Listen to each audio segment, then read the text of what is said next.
Welcome back to Transformational Communication. I'm Dr. Jomo Thomas.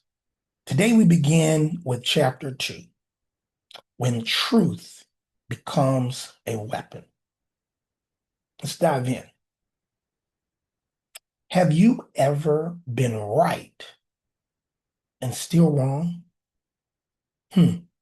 Most of us value truth. We want to defend truth. We stand for truth. And we want to speak truthfully. But truth can be communicated in ways that heal or in ways that harm. Sometimes the greatest damage isn't caused by falsehood. No, sometimes it's caused by truth delivered without grace. Winning an argument may feel satisfying, but winning rarely transforms a heart. Being correct and being Christ-like are not always the same things. If that captures your attention, stay with me. Follow me up for a little bit more. In our series theme scripture, Ephesians 4:29, says this, and you've heard me repeat this if you follow this. Let no corrupting talk come out of your mouths, but only such as good for building up, as fits the occasion, that it may give grace to those who hear. That's Ephesians 4:29, again, using the ESV version. But here's our anchor scripture today.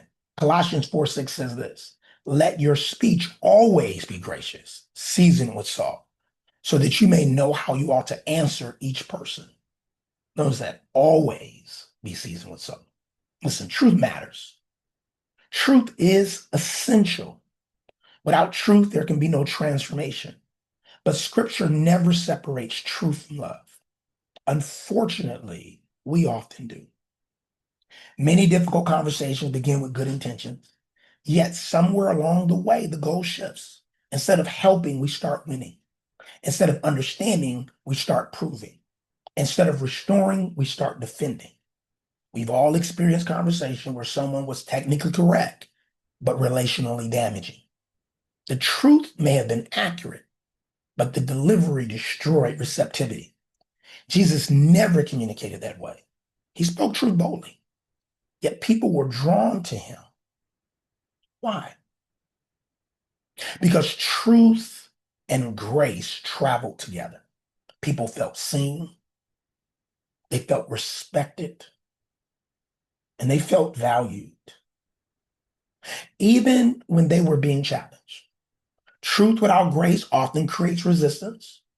Truth with grace creates opportunity. The goal is not merely to transfer information. The goal is to create conditions where transformation becomes possible. A little counseling insight. People are often more willing to receive a difficult truth when they believe they are respected. Safety increases receptivity. Respect increases openness. Communication creates emotional conditions where growth can occur. From a leadership perspective, think about this. Strong leaders preserve dignity while addressing problems. They challenge behavior without attacking identity. They correct without humiliating. They lead with both conviction and compassion. Here's a practical application for us. Before your next difficult conversation, ask this. Am I trying to help or am I trying to win? That one question can completely change your approach. In chapter 2, we explore how truth becomes disconnected from its redemptive purpose of how even accurate information can be delivered in unhealthy ways. The companion resource provides additional exercises and discussion activities to help individuals, groups practice grace-filled communication. When we communicate difficult truths, are we pursuing restoration or proving a point? Next, we'll examine what happens when truth begins serving our ego rather than God's redemptive purpose. Thank you for joining me today. This lesson comes from my book, Transformational Communication, Letting the Spirit Shape the Way We Speak.